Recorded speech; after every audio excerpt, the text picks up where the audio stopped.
Well, I'm Colin. I do music and stuff. Definitely my favorite band in general is Death Cab for Cutie.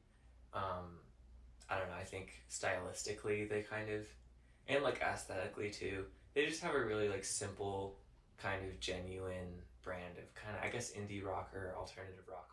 I'm definitely like into a lot of older like rock bands and alternative rock bands as well.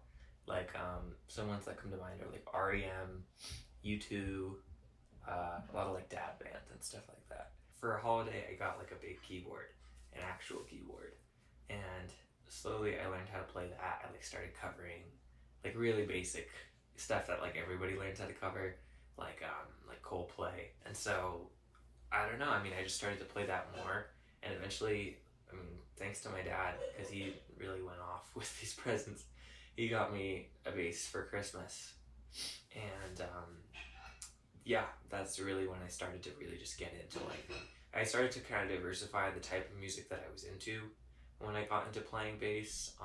I started to really diversify my influences when I got into playing bass, and really that's where kind of most of it took off. I'd mainly be doing like slow kind of finger style stuff like that. Eventually, when I got more into like the alternative stuff, I started to learn a bit more stuff like picking, like stuff like that. And I feel like that's typically more my style. Usually when I write, I'm envisioning what it is, and like if I vibe with it, then usually I'll keep going with it. If I don't, or I don't really see where it's going, then usually I'll leave it on the chopping block. Typically where I start is I'll like maybe have an idea in my head, like I don't know, what did I come up with? Last night I came up with something. I'll try to use that as an example.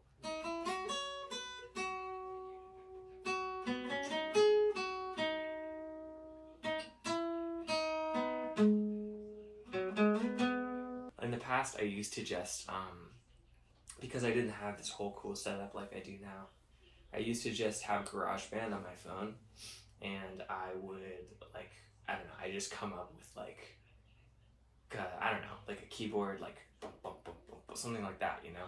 And I just, like, build off of that, and add a drum, and add a guitar riff, like, and that would all be, like, in the app itself. I wouldn't actually be adding anything physical. And usually that's where it ended.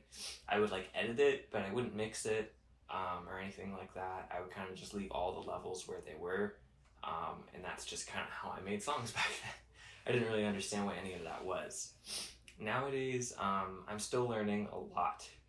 I still overall have no idea what I'm doing, but it's a bit more like I feel like I'm really putting more in than what I could before.